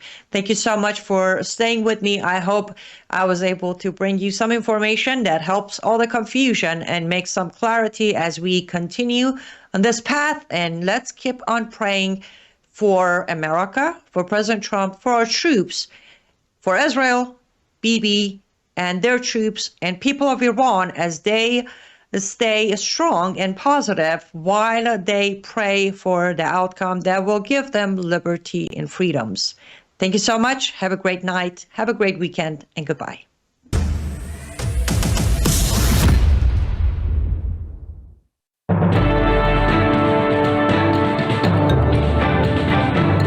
Faith, spiritual values, moral issues, government, economy, education, work, responsibility. What we think about these depends on our worldview. Now, VCY America presents Worldview Radio with Brandon House. And welcome. Glad you are with us. We are going to have on Colonel Rob Maness. We're going to have on Aaron Lavarco. We're going to have on Annie Cyrus. We're calling right now Steve Haggard, State Representative Steve Haggard. We're calling him right now. We'll see if we can get Steve Haggard on. Testing 1, 2, 3, calling Steve Haggard. If you're listening on the Huron, South Dakota station or the one in Sioux Falls, or if you know Steve, let him know Brandon House is trying to get you on so we can all have a great big party and celebrate the removal of Kristi Noem. Woo-hoo! Yes, happy day. What makes me want to break into that song? Happy day. It's a happy day. Because this lady, I don't think should have ever been picked to begin with. We knew and had her number when she was the governor of South Dakota. I was a, I was a team player, folks. And I didn't go around telling and saying too much negative about Kristi Noem. I was like, all right, it's not worth it. It's not worth it. Just hold your tongue. See, I can hold my tongue when I have to. Hold your tongue. Just be nice. It is what it is. But I was not happy when he picked her. I think this lady is trouble with a capital T. Corey Lewandowski. Have you guys done any homework on Corey Lewandowski, the guy that runs around with her? I mean, come on.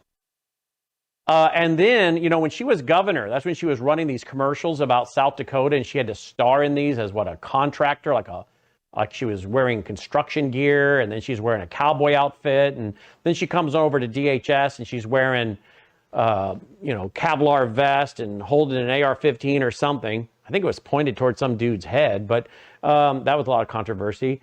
I mean, this was like playtime Barbie. It's like this lady, I think, is all about herself. Come on, you're supposed to be a servant of the people, not trying to be the next reality TV show. And it seems to me you've got enough going on there that it could be a reality TV show. I won't tell you everything I've been told. Woo!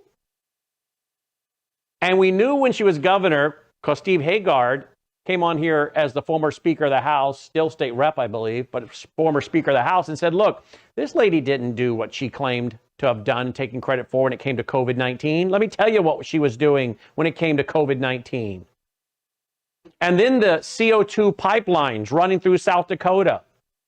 Didn't she have that CO2 pipeline company help underwrite and sponsor her inauguration? That's what I was told on camera. It's in our archive by South Dakotans, including some people that are in the state legislature. It's quite amazing the number of people in South Dakota that have this lady's number. And God bless President Trump. I told you I'd praise him when he does great, disagree when I don't like something. Great move, Mr. Trump, President Trump. Thank you. Thank you for getting rid of this controversy, this drama we don't need. I don't know. They're going to move her to some job. And did you see the hearings yesterday on all the money being spent to run TV commercials? apparently featuring her. You know, when you get up the ire of Senator Kennedy, you're in trouble. When I saw Senator Kennedy questioning her, then I'm thinking this is not going to end well for her. I think she's going to be finding herself in a new position. Because Senator Kennedy's like, you spent this much? Who approved this for you to be in these commercials? I'm like, I think she's just trying to up her name ID so she can run for the next thing she wants to go for. That's my opinion. She's welcome to come on the program, say otherwise, but I don't think she will.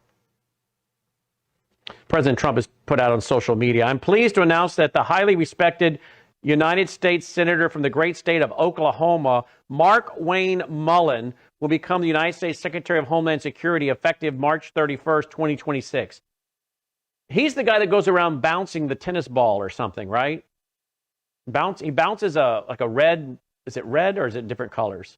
But it's a rubber ball. He walks around bouncing that and bouncing it off the walls, if you've seen him.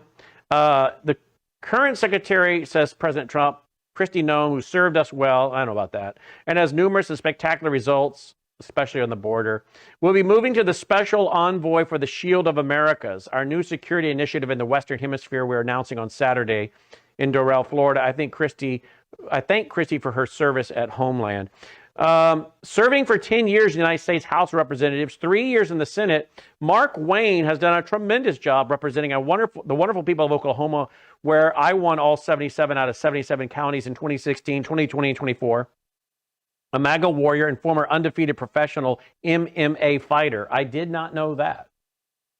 Mark Wayne truly gets along well with people. Interesting. That's an interesting thing he threw in there. Mark Wayne truly gets along with people. I don't know. I would be reading between the lines on that if I were you guys.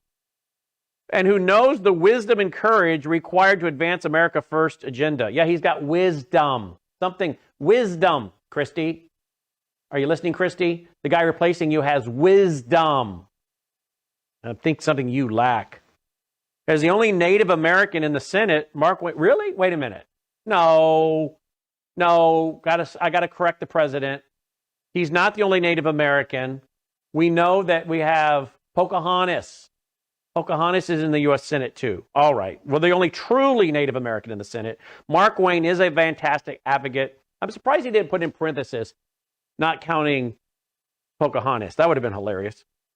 Mark Wayne will work tirelessly to keep our border secure, stop migrant crime, murderers, and other criminals from illegally entering our country, end the scourge of illegal drugs, and make America safe again. Mark Wayne will make a spectacular Secretary of Homeland Security. Thank you for your attention to this matter, end quote. And I bet you he doesn't get his handbag stolen, because I bet you he doesn't carry a handbag. But think about that. The Secretary of Homeland Security couldn't even secure her own handbag, went out to dinner. Uh-oh.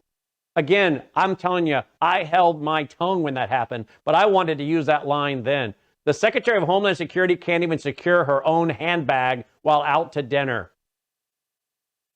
It got stolen from her. Wow. She's very conscientious about security. I mean, come on, ladies, you guys probably sit on the handles of your handbag. You probably put the handles of your handbag underneath the chair leg, right? So that if they grab it, it ain't going anywhere because you're sitting on the chair. It's not going anywhere, and you've looped it around the bottom of your chair. Maybe that's what you've done, or the back of your chair. Apparently, she couldn't even secure her own purse. But the drama, I'll be so glad to be done with that. That was great news to hear today. All right, I finally have gotten about, a year of venting on that out of my system. Whew, that feels good to get rid of that. Okay, there it is. New York Post, Trump fires Kristi Noem in first cabinet shakeup of second term, taps senator for replacement. Did we get a hold of Congressman Hagar? What'd he say? Oh, we're going to get State Representative Hagar on the broadcast. I wonder if he's as celebratory as I am right now. Because remember, he came on the program telling us, you better look out for this gal. He warned us about her. I think President Trump should put a couple of us in the vetting process. We could have really helped him with a few of these people. I wonder what Corey Landowski is going to go do now. By the way, had dinner last night with Roger Stone after he was on my broadcast, Brandon House Live. Did you catch that? We talked about his upcoming book that's 98% done on the attempted assassination of Ronald Reagan. Very interesting, by the way. Did you know that, and we played the clip again from ABC News, March 31st, 1981, where ABC News reported that Hinckley's brother was supposed to have dinner that night with Neil Bush. I believe it was Neil Bush. We played the clip last night. I believe that's the son it was. What are the odds that Hinckley's brother was going to have dinner with Neil Bush? Now, we've been reporting on that for years, and I played the clip last night. I'm like, oh, Roger, I have that clip. We've saved it, so in case it ever goes missing. Why are you laughing at that, Logan? Maybe Dolly can replace her. Maybe Dolly could place Kristi Noem. Well, she's laying at my feet right now. She's very good at security. She's laying at my feet this very moment. My foot is touching her right now. She likes to lay on my foot so she can go to sleep and know that I'm still here. So she's pretty well qualified for security, I'll tell you that. I don't know what she would do, but other than alert me that you're coming toward me. But last night, Roger told us about his new book. Did you guys know that, and Roger is not done with the book because Roger says, I'm like, documentation. Did you know that Kristi Noem? Did you know that, I got her on my brain today, don't I? Did you know that Hinckley and the man that murdered John Lennon were reportedly at the same training camp in Laos? Can someone look up the name of the guy that murdered John Lennon? I remember that night. I remember the night that happened. That was December 8th, I believe, 1980. Now, I had to look up the date last night, December 8th, 1980. But I remember the night it happened. My parents had some folks over from church. And it was the talk among some of the people there that John Lennon had been murdered. So I remember that night. Obviously, I remember the day that Reagan was shot. We were living in Northern Virginia. I had just gone to his inauguration as a kid. And isn't that interesting that Roger tells us last night that the man that murdered John Lennon and Hinckley, he says, were at the same training camp in Laos. Now, what's the first thing that comes to your mind when you hear that? CIA. And the other thing I said, Roger, was that some kind of MK Ultra program? MK Ultra? Roger had a little bit to say about that. Yes, maybe that is the case, Mr. House. He told us that there was two shooters, not just Hinckley, but there appeared to be a second shooter from up on top. I said, are you telling me? And apparently another reporter saw it and reported on it, but thought it was just Secret Service overwatch. I said, Roger, did the bullet actually ricochet off the limousine as we've been told or not? He said, I don't think so. And he said it was a special kind of bullet and a special kind of gun, the kind that was being held up during the church hearing. Do you remember the church hearing when that gun was being held up? That's a special kind of gun for assassinations. He says the doctors couldn't find the bullet. And then one guy did a physical probe and says, I think I found it, went in and grabbed it. He says he interviewed the doctor for the book. I said, you interviewed the actual doctor? I don't think I asked him that on camera. I asked him that later at dinner. I said, you actually interviewed the actual doctor? He said, yes. Isn't that interesting? We also got into MK Ultra and the assassination of Robert F. Kennedy and a few other things. We got into a lot last night. With Roger Stone. You'll find it at worldviewtube.com. All right, joining me now, we got to get rolling, got so many guests lined up, is Colonel Rob Maness. Colonel, welcome back to the broadcast. Thanks for being with us. Thanks for having me, Brandon. All right, I said to Roger Stone last night over dinner, I said, Roger, President Trump has the opportunity to go down as one of the greatest presidents when it comes to the Middle East. If this campaign, this operation, I'm going to call it a war. I don't care what other people say. I think it's a war. You're blowing up things and destroying things. That makes it a war. And we didn't start this war. We didn't start this fire. It was already turning, and it was already burning. And Iran did it. And President Trump's going to be the first president to end this with these people, it looks like. And I said, Roger, if President Trump is able to succeed at this level, and this is how it stops, he'll go down as one of the greatest presidents when it comes to the Middle East. We'll get the Colonel's response. News is moving faster than ever, and so are we. Worldview Tube brings you 24/7 live stream coverage and now real-time alerts when it matters most. Once you have the Worldview Tube app installed, exit the app and navigate your way to Settings. In Settings, locate the tab labeled Notifications. Select the Notifications tab. Scroll down until you locate the Worldview Tube app icon. Select the tab, and here you can turn on and customize your notification experience for the Worldview Tube app. News doesn't wait, and neither should you. Turn on push notifications to stay informed. Every headline as it happens. You're watching Worldview 2, built on the 35 years of Worldview books, documentaries, research, high-profile interviews, and the radio and television broadcasts of Brannon House. All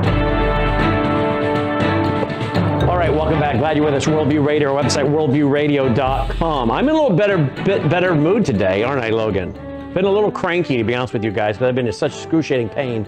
My pain is down probably by, I would say, 60%, 70%.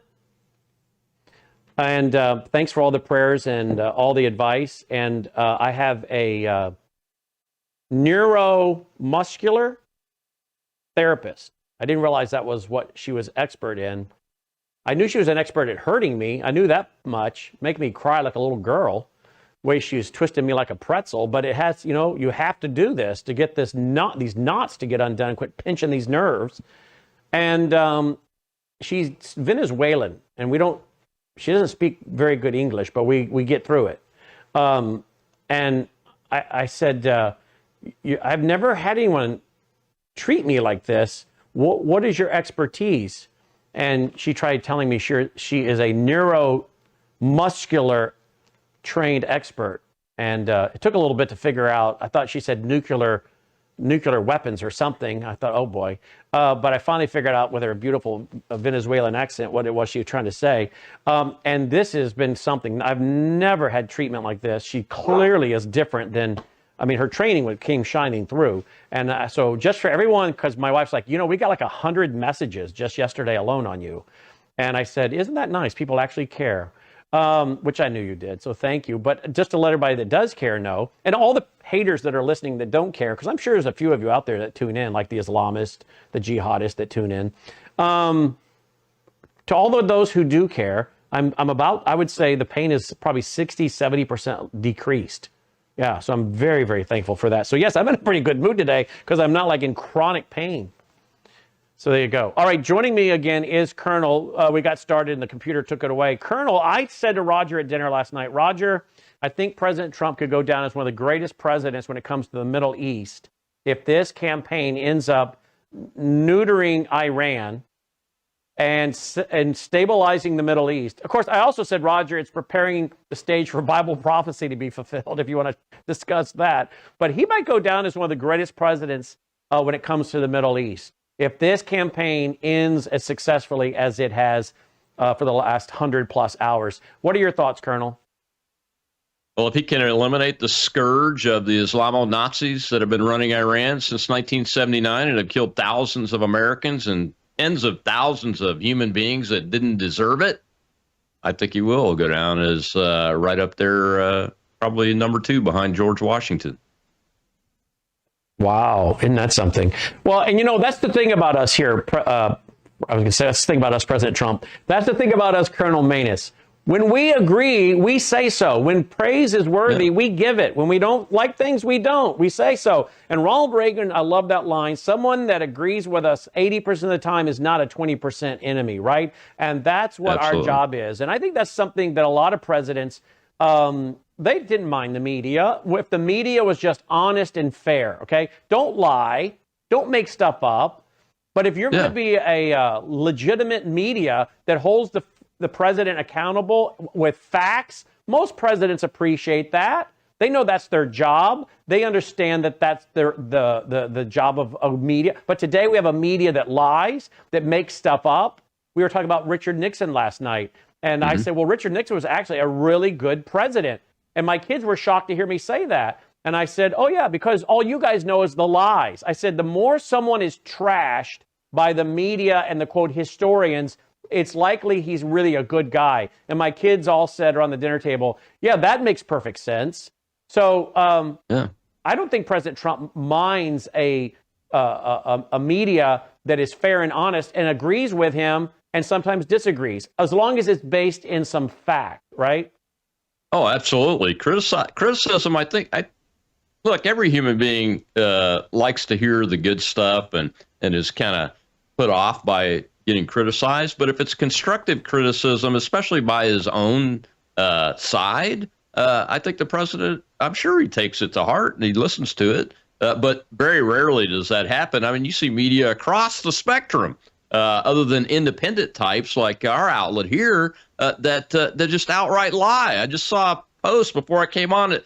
Some media person said they were in the third row of the Sec Wars briefing yesterday morning, and when he said that about the 6 Americans that have been killed in action, look, it's a tragedy, and sometimes tragedies happen in wartime. This lying media person said the whole room gasped and were insulted and all kinds of stuff, and it took another independent media person that's now on the press corps there, thank God Sean Parnell and Secretary Hegseth did this, to come in and say, no, this is an outright lie. Nobody responded that way. We appreciate the Secretary being concerned about the loss of the lives of our own American military service members. That's the kind of thing that happens today. And that happens more often than not, unfortunately, with the people that have the biggest voices. Indeed. So how do you think overall, Colonel, how do you think this campaign is going? How concerned are you about the thousands and thousands of drones that Iran has? What's your analysis, but also any concerns you might have? Well, take a look at from the first question. Let's take that first. Look, on the first day, the Iranians were shooting all kinds of missiles and drones. The second day, it decreased. The third day, it decreased. Every day, it gets less and less and less. That's because we are being more and more effective at destroying their missile and drone capability. So that's actually a positive indicator right there. Number two, we are sending B-52s and B-1 bombers that are not stealthy aircraft deep into Iranian territory to bomb their ballistic missile production and storage capabilities, which are in the mountains deep into Iran, away from Western countries. For that purpose, that tells you that we have completely destroyed their air defense system. Iranian officials are admitting openly that their military forces are not in contact with them, and they're firing weapons and shooting missiles at targets that they are not approving on a case-by-case basis. They are hitting pre-planned last stand targets because they can't talk or communicate with their military units, and they're even apologizing to some of the Gulf Arab states because of those, but they're the ones that approved that target list in the first place. But the positive indicator is that we have completely disrupted and destroyed a lot of their command, control, and communication systems. They can't even talk to their military units. Those are big positive indicators that we are doing what the president said, and the Secretary Rubio and Secretary Hegseth have all said. And that is what? Destroy their ballistic missile capability, destroy their Navy. And we are systematically doing that. And along the way, we're going to go after their drones, all their military capabilities that they have to harass their neighbors and kill innocent people. We are going to systematically destroy it. And we're, 5 days now into at least a 5-week planned air and naval campaign. And we mean business. I think they figured that out when our attack submarine torpedoed one of their ships out off of Sri Lanka that thought they might be safe. Just remember, Sri Lanka is only about 1,100 miles from Diego Garcia, a major strategic air base and Navy base and Space Force base, by the way, in the Indian Ocean. So that ship could have been going anywhere. And I hear a lot of people saying, you can't ambush ships like that. That's unfair. Well, look, war is not fair. It wasn't fair that the mullahs started this war on us in 1979. And you so rightly said, this president is taking action to end this war. And it is a war. They started this war, and it's a war, and we should fight it like it's a war, not like it's some policing action. And I'm a little shocked at one or two people that are calling for the president to be impeached. One of the individuals I like a lot, I interview often, I agree with him on a lot of key things, but I was a little shocked to see him saying the president needs to be impeached for this. That's ridiculous. That's ridiculous. Even without all of the precedent that we've got, this president's responsible for defending America and for defending Americans and for defending our vital national interest. And it is in the vital national interest for this regime to be taken apart systematically. And you know what? As Secretary Rubio said earlier today, when he was asked about arming the Kurds, he said, we're not arming the Kurds, but you never know what the Israelis might be up to. Look, there's going to be some ground activity. It's not going to be the United States that does that. This president understands that he's not going to get us into a forever war. He's not going to get us into a ground invasion and occupation like we did in Iraq and like we chose to do after we won in Afghanistan and ruined our victory there. He understands that's why he was reelected by young Americans and old Americans like me that have fought in these wars and have had our friends die and our families broken up and our families hurt and our country hurt. He understands that there is no evidence, in spite of what these folks are saying out there about a ground invasion, there is no evidence of the forces needed that have been even moved from the United States to be put in place to do a ground invasion by the United States of America and go into a forever war like that, because this president, I don't believe, is going to do that. What would a ground war with the Kurds look like? What would that look like? Well, my assumption, and war planning is based on assumptions. My assumption is that these Kurds, there are Kurds inside Iran and there are Kurds in northern Iraq, that they are politically, ideologically aligned enough where they could link up together and use their military capability and their knowledge of the terrain and where the forces are. They would link up with the existing resistant movements, organizations that are inside Iran itself, get them properly armed up, and then start taking on, especially the Iranian Republican Guard Corps ground units. But remember, in warfare, especially ground warfare, troops have to mass in order to attack something. And if the IRGC starts massing, who's going to see that? Ours and the Israeli intelligence systems are going to pick that up immediately, and that becomes a big, fat, juicy target for air power and naval power if they're in the vicinity of the Navy. And that is a way you can destroy the ground forces without doing an invasion by us. Closing comment. Anything? Are you hearing anything from Russia or China? Are they pretty much staying out of this? They are silent as church mice. And you know why? Because China is now boxed in from an oil and gas perspective, Brandon. Nearly 25% of their oil came from Venezuela and from Iran, and the United States president currently holds the leverage over all that oil. And China's Xi is going to be meeting with President Trump in the near future, so they're staying silent and they're not taking any action. And I don't expect to see them do that. The Russians were called to ask for help, it's my understanding, and they politely said, our defense agreement has nothing to do with what's happening to you right now, and politely declined, because the Russians are busy in their own backyard. That's their vital national interest in Ukraine. You've heard me say it a million times, that the Russians are busy there. That's their focus, and they're very limited in their global reach these days because of that. Excellent. RobManus.com. His broadcast each and every day, 2 p.m. Central. And he's on Worldview Tube, and he's on RobManus.com. You can follow him there, RobManus.com.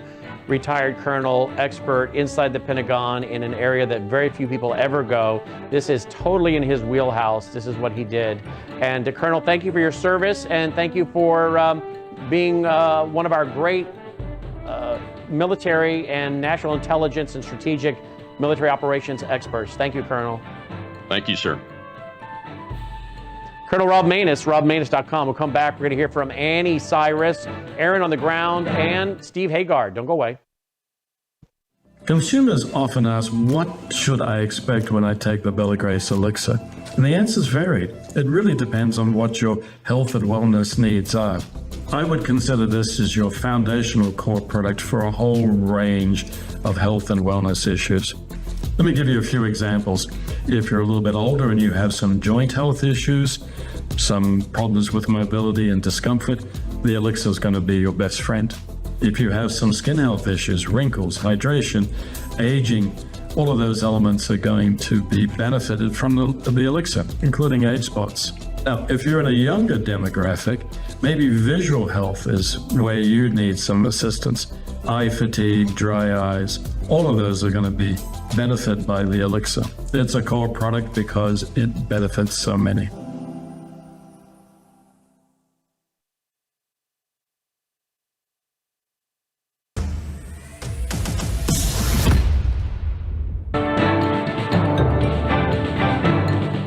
All right, let's go to Annie Cyrus. But first, again, here's the headline from the New York Post. Trump fires Kristi Noem in first cabinet shakeup of second term, taps senator for replacement. Maybe some people don't like the word fired, but I don't know. What else is it, folks? Come on. She was fired from DHS.